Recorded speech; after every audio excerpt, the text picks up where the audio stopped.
सन्चै हुनुहुन्छ? ल धन्यवाद छ। खुसी लाग्यो यहाँहरू सन्चै हुनुहुँदो रहेछ। यो हाम्रो सङ्गठन विस्तार तथा पार्टी प्रवेश कार्यक्रम भनेर लेखेका छौँ। यो कार्यक्रमका सभाध्यक्षज्यू, मञ्चमा मसँगै बस्नुहुने ठुल्ठुलो ढुङ्गा बोक्ने हाम्रो यो पार्टी भन्दा म चाहिँ अभियान भन्छु है, महाअभियान भन्छु। पार्टीदेखि चाहिँ वाक्क दिक्क एकदम पीडित भएर थुप्रै वर्ष हिँडेको मान्छे भएको कारणले पार्टी भन्नु कता कता मनमै मान्दैन। एनिवेज हामीले चाहिँ नि निर्वाचन आयोगमा दर्ता गऱ्यौँ, त्यसले गर्दा पार्टी नै भन्नु पर्ला। यो हाम्रो श्रम संस्कृति महाअभियानको नेता हुँदैन, कार्यकर्ता पनि हुँदैन। त्यसो भएको कारणले गर्दाखेरि यहाँ अगाडितिर बस्नुहुनेहरू चाहिँ अलिक ठुल्ठुलो ढुङ्गा बोक्ने श्रमदाता हो। ठुल्ठुलो ढुङ्गा बोक्ने श्रमदाताज्यूहरू एकमुष्टमा मैले त्यसरी सम्बोधन गरेँ। यहाँ तल पनि हुनुहुन्छ ढुङ्गा बोक्नलाई सघाउने श्रमदाताहरू हुनुहुन्छ। तपाईँहरू यहाँ बस्नेहरू भन्दा महत्त्वपूर्ण हो है, किनभने तपाईँहरू त्यहाँ उभिएर कार्यक्रम हेरिराख्नु भएको छ है। त्यसो भएको कारणले गर्दाखेरि यताभन्दा यतातिर चाहिँ मेरो अलि धेरै नमस्कार सम्मान छ। यतातिर पनि छ भन्नुको मतलब यहाँ फ्लोरमा बस्नुहुनेहरूलाई हार्दिक सलाम गर्न चाहन्छु। अब 2-4 मिनट म तपाईँहरूको लिन्छु है। एक दुईवटा कुराहरू मैले राख्नै पर्छ। अब यो श्रम संस्कृति भनेको के हो, यसले गर्न खोजेको के हो भन्ने कुराहरू हुन त मैले विभिन्न कार्यक्रममा बोल्दाखेरि त्यो जाहेर गरिसकेकै छु। तथापि मैले यहाँहरूलाई सामुन्यमा आएर फेस टु फेस सशरीर उपस्थित भएर पनि मैले केही कुराहरू भन्नुपर्ने छ। म तपाईँहरूको केही समय लिन्छु, हुन्छ? सबैलाई माया सम्झना छ हो। जय माटो भनिदिउँ त सुरुमै। उपस्थित मैले मान्नुपर्ने आदरणीय आमा बुवा, दाजुभाइ, दिदीबहिनीहरू, भान्जा भान्जी र जेन्जीहरू, सम्पूर्ण पत्रकार, सुरक्षाकर्मी सबैजनालाई सेवा ढोक नमस्कार टक्राउन चाहन्छु। श्रमदानको अभिवादन टक्राउन चाहन्छु। जय श्रमदान, जय श्रमदाता हो। माटो बोल्छ, अब माटो बोल्छ। यहाँ सबैजनालाई धन्यवाद दिन चाहन्छु। अब एउटा गीतबाट सुरु गरौँ, हुन्छ? हो, म सँगसँगै मैले जसरी नै गाउनु है। ल, म जे गाउँछु त्यही गाउनु, मैले जस्तो गाउँछु जसरी गाउँछु त्यसरी नै गाउनु। मैले गाइसकेपछि सुनेर के गाउनु पर्ने रहेछ भन्ने थाहा पनि भएर गाउनु। फेरि त्यतिकै मुखमा चाहिँ चलाएर हुँदैन है। हो, भित्र मनबाट गाउनु, मुखबाट होइन, मनबाट गाउनुपर्छ गीत। त्यसो भएको कारणले गर्दाखेरि म सबैजनालाई मैसँगै गीत गाउनका लागि म अनुरोध गर्न चाहन्छु। यता बस्नेहरूले पनि बसेर नै गाउँदा हुन्छ। तयार हुनुहुन्छ? ढुङ्गा छुँदा मेरो देश,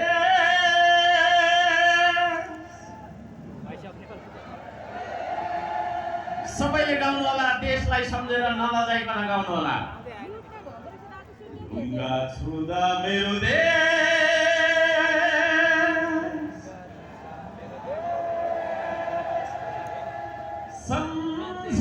सम्झिरहन्छु सधैँ।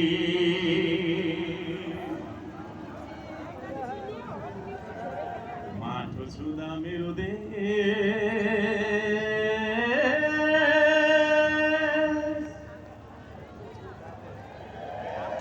सबैले गाउनु होला। सम्झिरहन्छु सधैँ।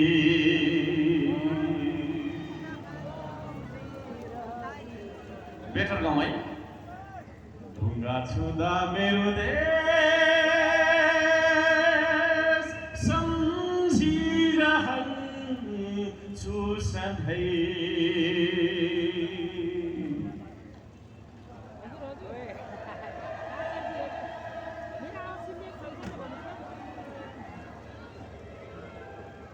माटो छुँदा मेरो देश सम्झिरहन्छु सधैँ।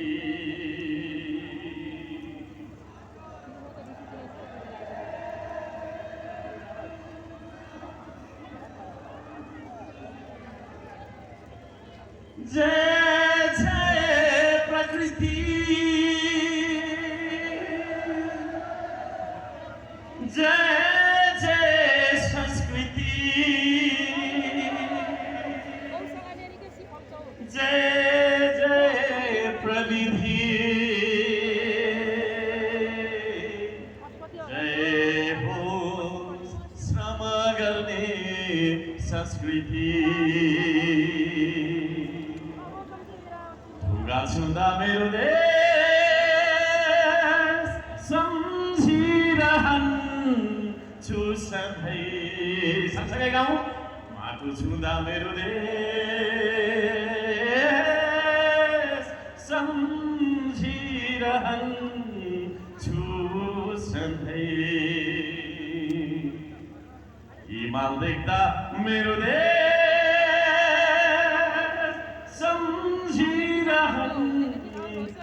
सधैँ। तराई देख्दा मेरो देश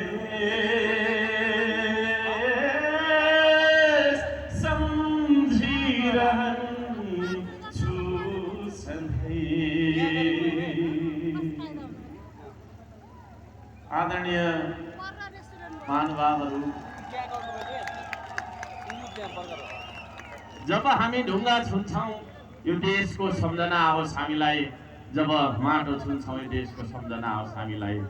पानी छुँदा मेरो देश, हावा छुँदा मेरो देश, हिमाल देख्दा मेरो देश, पहाड देख्दा मेरो देश, यो देशको प्रकृतिहरू हामी देख्दाखेरि पक्कै पनि यो देशलाई हामी सम्झने गरौँ। करिब 1 करोडको संख्यामा हामी विदेशमा छौँ मलाई देखेर। ती सम्पूर्ण प्रवासी नेपाली दाजुभाइ दिदीबहिनीहरूलाई जसले प्रदेशमा दुःख गरेर पैसा पठाइदिइराख्नु भएको छ र त्यसको रेमिट्यान्सले हामीले देशलाई चलाएको छौँ भन्ने किसिमले देशको सरकार चलिरहेको छ, ती सम्पूर्ण महान प्रदेशीहरूलाई आज सम्झौँ यो भूमिबाट। आज हामी सबैले ती दाजुभाइ दिदीबहिनीहरूलाई सम्झौँ र उहाँहरूलाई पनि पानी छुँदाखेरि यो देशको याद आइरहोस्, हिमाल देख्दाखेरि यो देशको याद आइरहोस्। मलाई लाग्छ प्रत्येक पल त्यो परदेशीले यो देशलाई सम्झिरहेको छ, परदेशीले त यो देशलाई सम्झेको छ, तर यही देशमा बस्ने हामी स्वदेशमै बस्नेहरूले चाहिँ यो देशलाई सम्झेका छौँ कि छैनौँ? हो। त्यसो भएको कारणले गर्दाखेरि हरेक पल यो माटोलाई यो देशलाई सम्झन सकौँ भन्ने यो गीतबाट हामीले हाम्रो आजको कुरा सुरु गरौँ। यहाँहरू सबैजनालाई धन्यवाद दिन चाहन्छु, हार्दिक सम्मान गर्न चाहन्छु। आदरणीय दाजुभाइ दिदीबहिनीहरू, हामी सबै मिलेर अब यो देशलाई बनाउनु पर्छ। यो देशलाई बनाउनु मात्रै होइन, यो देशलाई बचाउनु पनि पर्छ। आदरणीय दाजुभाइ दिदीबहिनीहरू, यतिखेर देश नेतृत्वविहीन अवस्थामा छ है। सरकार छ कि छैन थाहा छैन, एउटा नागरिकको जीवधनको सुरक्षा छैन। दिन दहाडै हामी कुटिन्छौँ, लुटिन्छौँ, ठगिन्छौँ है। यो देशमा तपाईँको छैन। हिजो मात्रै चितवनमा एउटा प्रतिवेदन मलाई प्राप्त भयो, 74 लाख मान्छे सहकारीकै तपाईँको छैन पीडित भएर सहकारीबाट ठगिएर बसिरहेका छन्। करोडौँको मानिसहरू, हामी करोडौँको सङ्ख्यामा हामी नेपालीहरू ठगिरहेका छौँ। यस्तो ठगिएर बस्नुपर्ने, दबिएर बस्नुपर्ने, रोजगारी नभएको देश, न्याय नभएको देश, कहीँ कतै सुरक्षा नभएको देश, यस्तो देशमा हामी बाँचिरहेका छौँ जुन देशमा आज अभिभावक छैन, नेतृत्व छैन। त्यसो भएको कारणले गर्दाखेरि आदरणीय दाजुभाइ दिदीबहिनीहरू, अब हामी कस्तो नेतृत्व चयन गर्न गइरहेका छौँ भन्ने बारेमा ठुलो बहस छेड्न जरुरी छ। त्यो बहस सुरुवात गरेको छ श्रम संस्कृतिले। म यहाँहरूसँग सल्लाह गर्न आएको हुँ, यहाँहरूसँग सँगसँगै कराउन आएको हौँ, सँगसँगै नाच्न आएको हौँ, सँगसँगै हामी गाउन आएको हौँ। भरे एकछिन हामी नाच्छौँ पनि। अब यो देशमा कस्तो नेतृत्व हामीलाई खाँचो छ, हामीले अहिलेसम्म चुनेका नेताहरू, हामीले चुनेका नेतृत्व मानेका नेतृत्व कस्ता थिए? हामीले गहिरो समीक्षा गर्नुपर्ने, देशलाई कस्तो खालको नेतृत्व दिनुपर्ने भन्ने बारेमा गहिरो बहस गर्नुपर्ने बेला आएको छ। आदरणीय दाजुभाइ दिदीबहिनीहरू, नेतृत्व भन्ने बित्तिकै भिजनको कुरा आउँछ, दृष्टिकोणको कुरा आउँछ। नेतृत्वलाई थाहा हुनुपर्छ कहाँ म जाने, कुन दिशाबाट जाने, बाटो के हो, गन्तव्य के हो भन्ने थाहा हुनुपर्छ। तर आजसम्म म यो विषयमा ठोकुवा गरेर बहस गर्न तयार छु। यो देशको जोस कोसँग बहस गर्नुपर्ने हो, म 1 वर्षभन्दा बढी नै समय दिएर पनि म बहस गर्न तयार छु। यो देशमा आजसम्म हामीले चुनेको नेतामा भिजन थिएन। कसरी यो देशको अर्थतन्त्रलाई उठाउने भन्ने बारेमा भिजन थिएन। हामीले कस्ता नेताहरूलाई चुनिरह्यौँ भन्दाखेरि विदेशी प्रभुलाई ढोक्ने, अलिकति अनुदान लिने, ऋण अलिक धेरै लिने, लिएको ऋणले पनि बाटो नबनाउने, घर बनाउने, बरु पुल नबनाउने, आफ्नो तपाईँको छैन होइन सम्पत्ति जोड्ने, यो खालको मान्छेहरूलाई हामीले नेता ठानेर नेता चुनिरह्यौँ। अहिलेसम्म यो देशमा कोही त्यस्ता मान्छे तपाईँको छैन नेता हुन लायकका मान्छे मैले चाहिँ देखिनँ। किनभने उनीहरूसँग भिजन छैन, दृष्टिकोण बिनाको मान्छे, दृष्टिकोण बिनाको नेतालाई हामीले चुनिराखेकै कारणले ऊ आफैलाई पनि थाहा थिएन कहाँ जाने भन्ने, देशलाई कहाँ पुर्याउँछ, कहीँ पनि पुर्याउँदैन है। भिजन नभएको नेतालाई समयको महत्त्व हुँदैन। जेसुकै होस् उसलाई टाइम पास गर्नुपर्ने हुन्छ, रमाइलो गर्नुपर्ने हुन्छ। अनि त्यो खालको नेता खुदलाई टाइम पास गर्नुपर्ने खालको अवस्था छ भने उसले युवालाई पनि समयको महत्त्व बुझाउँदैन। आज हामी युवाहरू सबै टाइम पासको खोजीमा छौँ कि छैन? कसो गरेर टाइम पास रमाइलो गरी गर्ने, घुमेर पो गर्ने कि कतै के गर्ने कि केही बन्नु छैन यो देशमा, कसैलाई पनि केही छैन। हाम्रो लक्ष्य किन छैन भन्दाखेरि भिजन भएको नेता छाने पो हुन्छ, भिजन भएको मान्छेलाई, दृष्टिकोण भएको मान्छेलाई यसो गर्नुपर्छ भन्ने तपाईँको चाहिँ प्रश्न भिजन भएको मान्छेलाई चुने पो हुन्छ। त्यसले गर्दाखेरि हामीले चुनेका नेताहरूमा नेतृत्व थिएन, भिजन थिएन। आदरणीय दाजुभाइ दिदीबहिनीहरू, हामीले गहिरो समीक्षा गर्नुपर्छ। त्यो नेता आकाशबाट तपाईँको चाहिँ वर्षी झरेको असिना थिएन, माटोमा उम्रिएको च्याउ जस्तो थिएन। हामी तपाईँले नै चुन्यौँ, त्यस्ता मान्छेहरूलाई चुनिरह्यौँ। अझै पनि हामी कन्फ्युज छौँ जस्तो मलाई लागिरहेको छ। अब पनि हामी कस्तो मान्छेलाई चुन्ने भन्ने बारेमा चाहिँ नि हामीलाई किलापन्द र त्यो तपाईँको दोधार हामीमा छ जस्तो मलाई लाग्छ। हामी त्यस्ता मान्छेहरूलाई चुनिरह्यौँ जुन मान्छेहरूले भ्रष्टाचारमाथि भ्रष्टाचार गरिरहे, व्यथितिमाथि व्यथिति फैलाइरहे, अन्य अत्याचारमाथि अन्य अत्याचार गरिरहे। त्यही तपाईँको चाहिँ अन्य अत्याचारलाई चाहिँ तपाईँको साङ्गठिक रूपमा चाहिँ स्थापित गरेर संस्थागत गर्नतर्फ लागे, तर नेपाली जनताले न्याय पाए। ती मान्छेहरू जुन मान्छेहरूलाई हामीले नेता सम्झ्यौँ, ती दलहरू जुन दलहरूलाई हामीले हाम्रो चाहिँ मताधिकार दिएर बहुमतमा तपाईँको चाहिँ पुर्याइरह्यौँ, सधैँभरि सत्ता सुम्पिरह्यौँ, ती सत्ता हामीले सुम्पेका मान्छेहरूले हाम्रो देशको सिंहदरबारसम्म जोगाउन सके, सर्वोच्च अदालत जोगाउन सकेन, संसद भवन जोगाउन सकेन। यी कुराहरू किन त्यस्तो भयो त भन्दाखेरि नेतृत्वको नालायकीपनले त्यो कुरा निम्त्यो। तमाम जेनजी युवाले, तमाम तपाईँको चाहिँ जनताले भनेको कुरालाई ठिक तरिकाले सम्बोधन गरेको भए त्यो भदौको 23 गते र 24 गते आउँथ्यो यो देशमा, आउँदैन थियो। जनतालाई हेप्ने, जनतालाई चेप्ने, कुट्दै राखेको तपाईँको चाहिँ होइन पेल्दै आएको कारणले गर्दाखेरि त्यसरी नै जान सकिन्छ भन्ने किसिमको तपाईँको चाहिँ त्यो दमनकारी नीति गरेको कारणले गर्दाखेरि त्यो दुर्घटना हामीले नचाहँदै भयो। देशलाई सधैँभरि तपाईँको चाहिँ अराजकता, अशान्ति र अस्थिरतातर्फ लगिरहने मान्छेहरूलाई हामीले नेता सम्झिरह्यौँ। त्यो नेता थिएन हाम्रो लागि, वास्तविक नेता थिएनन्। ती थिए त तपाईँको छैन विदेशी इसारामा चल्ने मानिसहरू थिए, दम्बले भुलेका मानिसहरू थिए, जसले देशका जनतालाई किरा फट्याङ्ग्रा सम्झेर मार्नुपर्छ, दमन गर्नुपर्छ, जसरी पनि ठिक लगाइहालिन्छ भन्ने खालका तपाईँको निरङ्कुश सोच विचारले हाबी भएका मानिसहरू थिए। त्यस्ता मानिसहरूलाई हामीले नेतृत्व सम्झिरह्यौँ, नेता सम्झिरहेर देश सुम्पिरह्यौँ, सत्ता सुम्पिरह्यौँ, सरकार सुम्पिरह्यौँ, जसका कारणले गर्दाखेरि हाम्रो चाहिँ तपाईँको छैन जीव धनको आज सुरक्षा हुन सकेको छैन यो देश है। यो देशको नेतृत्व जसलाई हामीले चुन्यौं ती चुनेका नेताहरूलाई तपाईको नेतृत्वलाई यो देशको सिमाना कहाँसम्म हो भन्ने थाहा छैन। थाहा छ सिमानाको रक्षा गर्न नसक्ने, जनताको जीवधन सुरक्षा गर्न नसक्ने, व्यक्तिको तपाईको सम्पत्तिको सुरक्षा गर्न नसक्ने, यो देशमा न्याय स्थापित गर्न नसक्ने, रोजगारी दिन नसक्ने, केही पनि दिन नसक्ने मान्छेहरू नेता हुन लायकका मान्छेहरू रहेछन् त। त्यसो भएको कारणले गर्दाखेरि है यत्रो पेट फुलाएर चिल्लो गाडीमा हिँडेर मात्रै हुँदैन। म भन्न चाहन्छु जनताको दुःखलाई बुझेको मान्छे हुनुपर्छ, जनताको समस्यालाई बुझेको मान्छे हुनुपर्छ, जनताको दुःख र समस्यालाई आफ्नो दुःख र समस्या सम्झिने मान्छे हुनुपर्छ। त्यस्तो नेतृत्वको खाँचो छ र त्यस्तो नेतृत्व बनेर एउटा अन्तिम विकल्पको रूपमा तपाईहरुको सामान्य हामी सबैको सामान्य हामी सबैको आफ्नो श्रम संस्कृति आएको कुरा म यहाँ सबैजनालाई निवेदन गर्छु। श्रम संस्कृतिसँग छ भिजन है, वी हैव द भिजन। हामी यो देशलाई कसरी परिवर्तन गर्न सक्छौं भन्ने जरादेखिको उपाय हामीसँग छ। हामी त्यतिकै हावामा तपाईको चाहिँ 3 घण्टा भाषण ठोकेर आफूलाई नेता सम्झदैनौं है।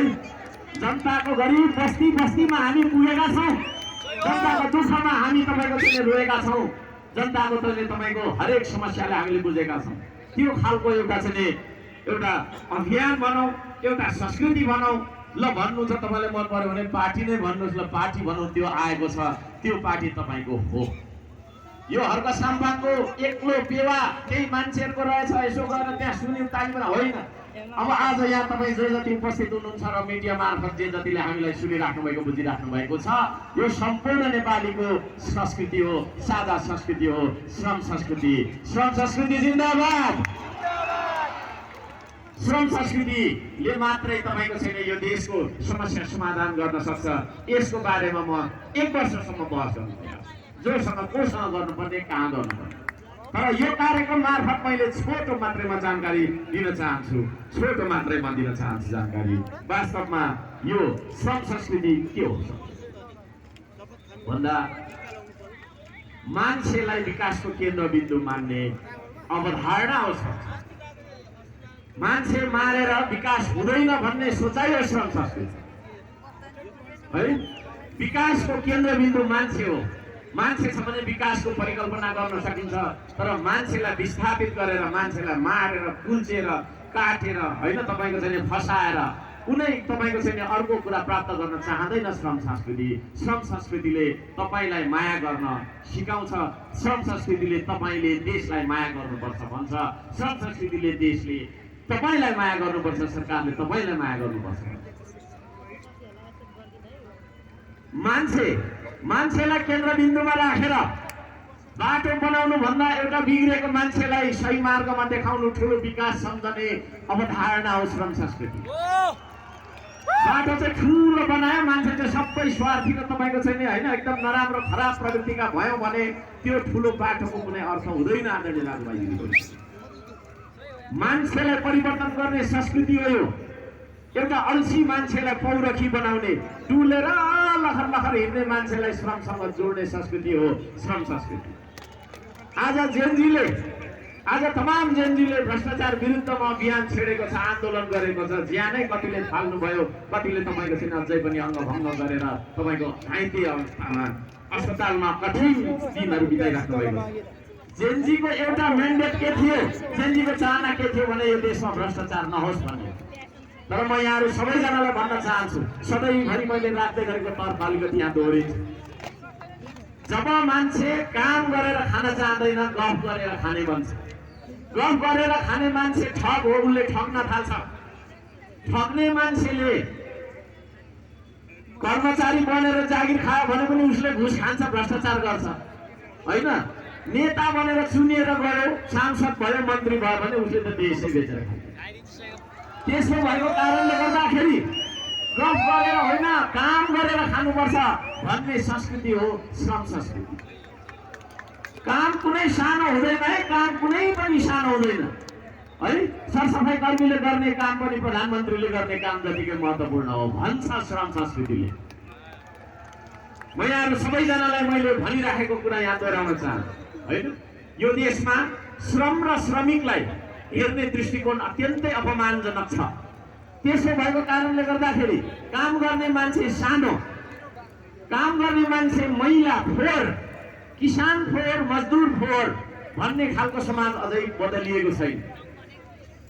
कामीले कमाइदिएको थालमा भात खाने तर त्यही कामीलाई घरभित्र नआइजायो भन्ने समाज अझै किसानले पकाइदिएको उब्जाइदिएको अन्न दिन रात खान्छ तर किसानलाई नै हेला गर्छ कि गर्दैन अझैसम्म हो।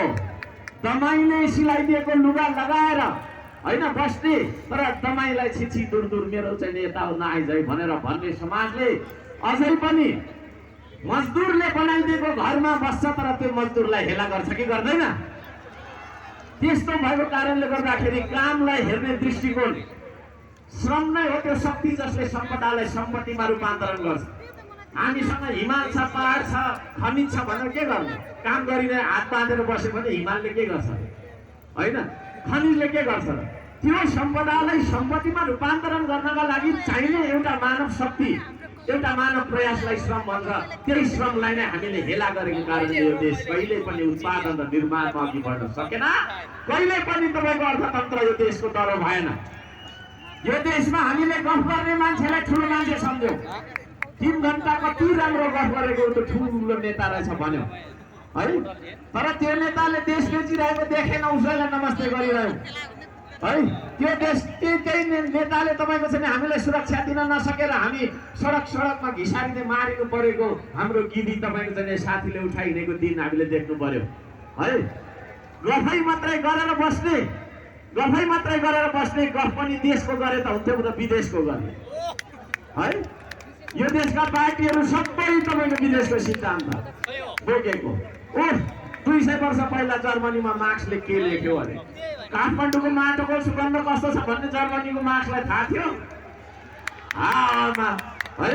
चीनमा माओले के क्रान्ति गर्यो अरे है। चीन र नेपाल मिल्छ? नहुने कुरा गरेर हामी बिग्र्यौँ। त्यसले गर्दाखेरि विचार पनि हाम्रो विदेशी नै आयो, सोच विचार पनि विदेशी नै आयो। हामी इसारा पनि विदेशीकै इसारामा सरकार चलाउने खालको देशमा बसिरहेका छौँ। अब त्यो देशलाई परिवर्तन गर्ने संस्कृति हो श्रम संस्कृति।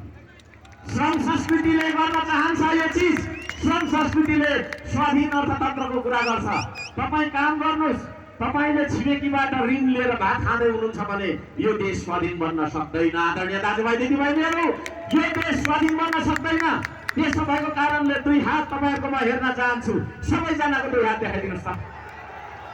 हो, यतिका धेरै 2 हातहरू हेर्न पाउँदाखेरि अत्यन्तै खुसी लाग्यो। त्यो 2 हात चलाएर तपाईँ आफै बाँच्नुपर्छ। तपाईँ आफै बाँच्नुपर्छ। व्यक्तिलाई तपाईँको छैन श्रममा जोडेर, श्रम मार्फत माटोमा जोडेर, माटो हुँदै देशसँग एउटा नागरिकलाई जोड्ने अभियान हो श्रम संस्कृति। त्यो श्रम संस्कृतिमा म यहाँहरू सबैजनालाई हार्दिक स्वागत गर्न चाहन्छु। देशलाई नचिनेर, देशको प्रकृतिलाई नबुझेर, देशको संस्कृतिलाई नबुझेर आदरणीय दाजुभाइ दिदीबहिनीहरू हामी धेरै पछि पर्छौँ। मैले भन्ने गरेको कुरा, यो देश, यो संसारमा आधुनिकता भन्ने कहीँ छैन, छ त सिर्फ संस्कृति छ। तर यदि हामी आफ्नो संस्कृतिलाई बिर्सन्छौँ भने विदेशी संस्कृति हाम्रो देशमा आइपुग्छ।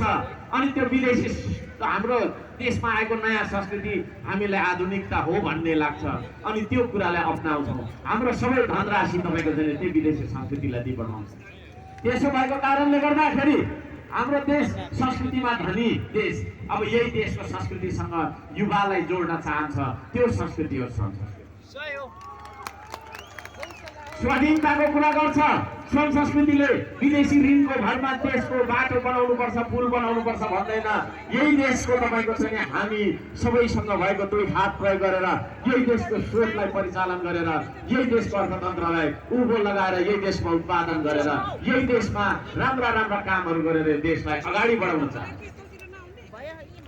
आदरणीय दाजुभाइ दिदीबहिनीहरू, विदेशी तपाईँको चाहिँ चलखेलमा, विदेशी तपाईँको रणमैदान बन्न आँचेको हाम्रो देशलाई बचाउन निस्केको एउटा महाअभियान हो श्रम संस्कृति अभियान। यो श्रम संस्कृति अभियानमा तपाईँ जोडिन चाहनुहुन्छ? म सबैलाई सोध्न चाहन्छु, तपाईँ जोडिन चाहनुहुन्छ? अलि साह्रो भनिदिनुहोस्, पछाडि बस्नेहरूले भनिदिनुहोस्, तपाईँ जोडिन चाहनुहुन्छ हो कि? तपाईँलाई लागिरहेको छ म त एमालेको यस्तो